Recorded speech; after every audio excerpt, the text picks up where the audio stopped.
Hello tout le monde, j'ai eu envie de faire une vidéo un peu spéciale où je vais vous parler, j'en ai déjà parlé un petit peu dans certaines vidéos, mais là je voulais approfondir un peu plus comment ça se passe à partir du moment où on rentre dans la spiritualité, parce que j'ai pas envie de dire le mot éveillé, pour moi il ne me correspond plus. Autant je le disais avant et maintenant, pour moi je pars du principe que voilà, on a tous une compréhension différente. Et quand on rentre dans la spiritualité, déjà on passe par tout un tas d'étapes où ce qu'on pensait de la vie s'effondre parce que, c'était faux. Et donc déjà au début on passe par une étape de on ne comprend pas ce qui nous arrive. Une fois qu'on a passé cette étape de on ne comprend pas ce qui nous arrive, on cherche à comprendre pourquoi, ou à avoir plein de réponses. Or, on ne peut pas les avoir tout de suite parce qu'il faut du temps, il faut de la compréhension profonde qu'on acquiert avec le temps. Et tout ça ne se fait pas du jour au lendemain. Faut accepter quand on est dans la spiritualité que on évolue en permanence. Donc ça, c'est important que vous compreniez ça si jamais vous êtes sur votre chemin d'évolution. Il est très important que vous compreniez que hier, c'est hier, et aujourd'hui, c'est aujourd'hui. Je vous explique pourquoi. Hier, c'est hier, ça c'est sûr, mais si on me parle de quelque chose, comment j'étais il y a 3 ans, par exemple, je ne suis plus la même personne qu'il y a 3 ans, parce que j'ai plus la même compréhension. J'ai évolué, j'ai compris et conscientisé certaines choses que je n'avais pas compris et conscientisé il y a 3 ans. Donc si on me compare à l'Élodie d'il y a 3 ans, je dirais que c'est pas comparable. Je ne peux pas moi-même me comparer.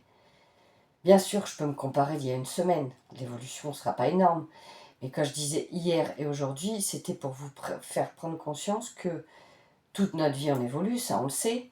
Mais quand on est sur le chemin de la spiritualité, toute notre vie on évolue pour se grandir et pour comprendre autrement. Et je pense même que ça va au-delà de notre vie. C'est peut-être même après, quand on est décédé. Je pense, hein. Je n'ai aucune confirmation. Alors, tout d'abord, euh, j'avais marqué... oui, voilà. Alors, moi, ce qui m'a frappé, c'est qu'avant que je sois dans la spiritualité, je vivais sur cette planète comme beaucoup de gens, hein, sans avoir réellement conscience que la planète vivait, au même titre que nous, qu'elle ressentait les choses et que avec tout ce que l'homme lui fait subir, elle le sent. C'est quand même, elle le sent. Et on se doit de changer notre façon de voir les choses. Et du coup, moi, j'avais envie à ce moment-là de plus écouter la nature, c'est-à-dire me rapprocher de la nature. J'avais envie de me balader, de rentrer en connexion avec les arbres, avec la nature, les végétaux, les animaux. J'ai eu cette phase où c'était important de me reconnecter à notre terre Gaïa et aux éléments qui composent cette terre et à tout ce qui vit en fait sur cette terre. J'ai eu ce moment où j'ai eu besoin pour justement prendre conscience de pour préserver notre planète, on doit prendre conscience de qui elle est et du potentiel qu'elle regorge et qu'elle est vivante.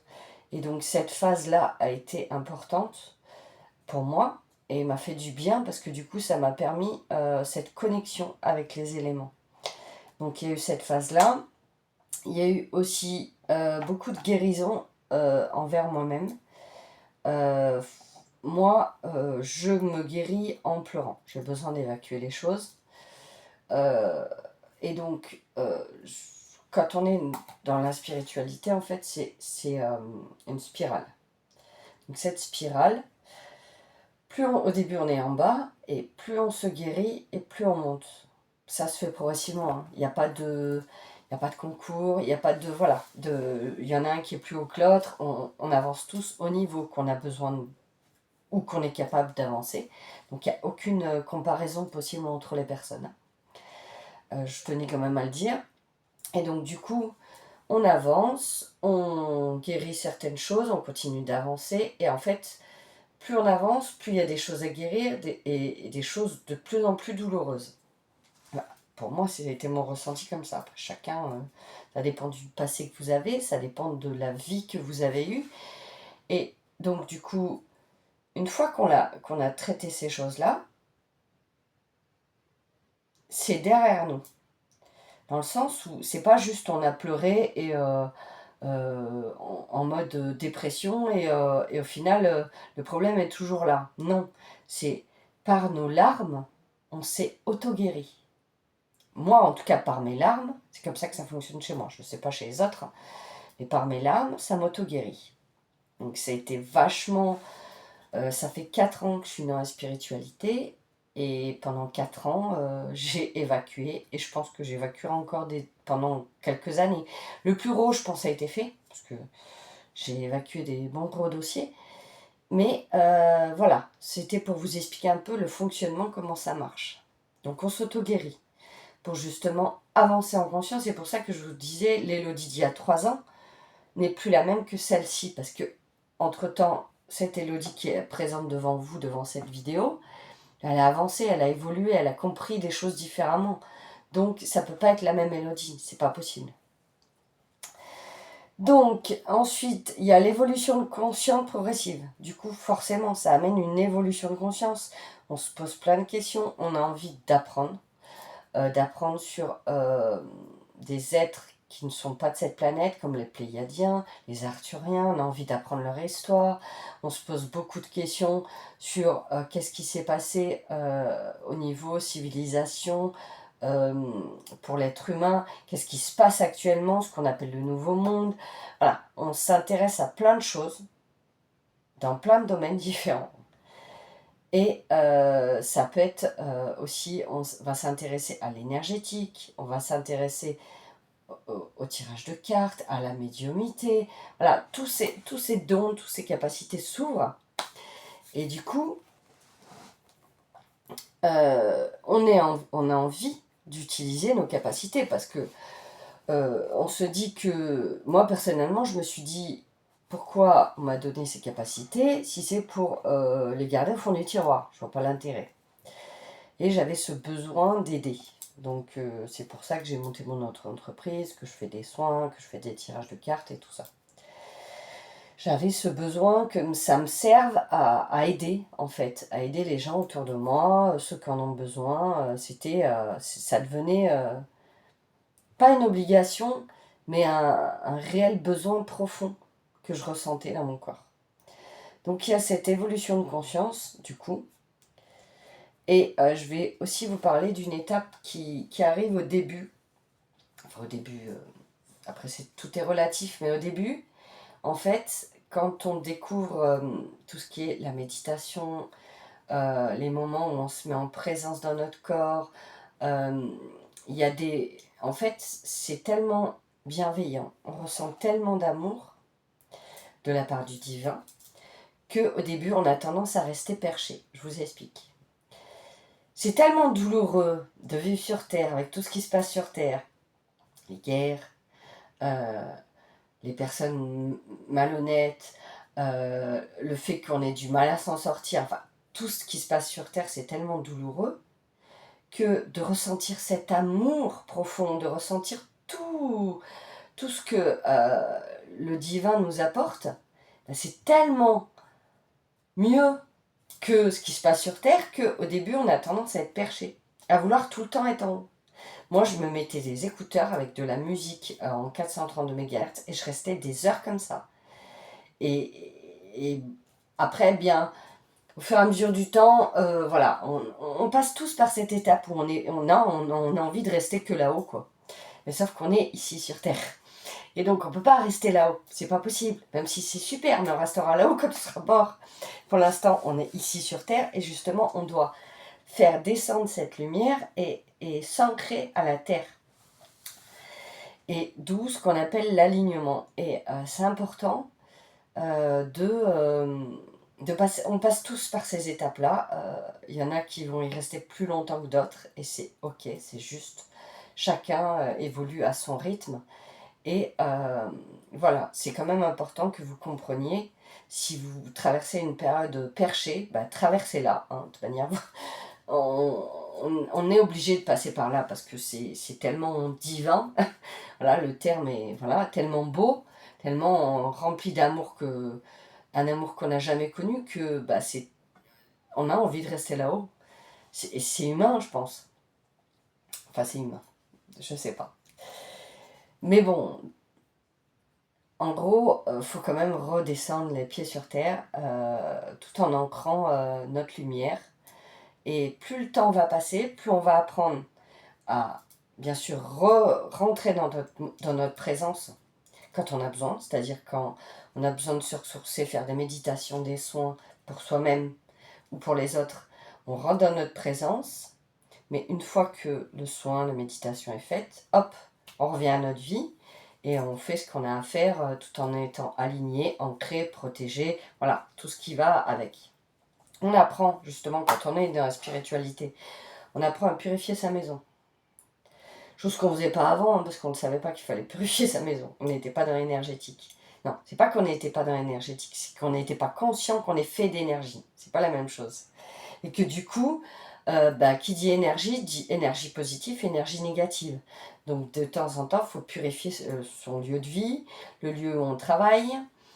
Il y a aussi purifier sa maison, apprendre à s'ancrer. Apprendre à s'ancrer pleinement dans son corps en faisant des alignements, terre, ciel, et en étant pleinement dans notre corps pour éviter tout ce qui est dissociation, pour éviter tout ce qui est attaque énergétique, parce qu'il ne faut pas l'oublier, ça peut arriver. Surtout au début. Au début, parce qu'on a une fréquence qui est encore basse, et du coup, on peut subir des attaques énergétiques. J'en parle à connaissance de cause, ça m'est arrivé. Voilà, donc plus on augmente notre fréquence et moins ça arrive. Parce qu'on n'est plus sur la même fréquence qu'eux et du coup c'est comme s'ils ne nous voyaient pas, quoi. On passe à l'as. Donc voilà, quoi vous dire d'autre? J'essaie de chercher, purifier sa maison, ça je vous l'ai dit. Ah oui, on a une période aussi, ça a été mon cas, où c'est tellement beau ce qu'on ressent, surtout au début. C'est tellement magique qu'on aimerait que tout le monde vive ce qu'on a vécu. Donc c'est-à-dire qu'on a tendance à vouloir faire rentrer les autres dans notre spiritualité en leur disant « Ouais mais tu comprends pas, c'est magnifique, franchement... Enfin bref, moi la première, j'ai essayé de faire rentrer mon mari comme ça là-dedans, ce n'est pas son truc. Hein. Mais bon, je pense que c'est un peu un syndrome du sauveur, dans le bon sens. On ne le fait pas dans le mauvais sens, on le fait vraiment dans le sens en disant « mais tu ressentirais ce que je ressens, tu as envie de rentrer dedans ». Et c'est pas du tout du gouroutisme, c'est pas de la secte, c'est que c'est tellement beau, c'est tellement divin qu'on a envie que les autres ressentent ça.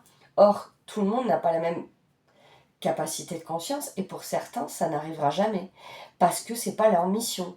Ils n'ont pas cette mission de rentrer dans la spiritualité, mais par contre, ils vont se laisser accompagner énergétiquement, c'est-à-dire que les personnes comme moi vont leur envoyer l'énergie propice pour qu'ils... C'est comme s'ils étaient sur un bateau et ils vont naviguer.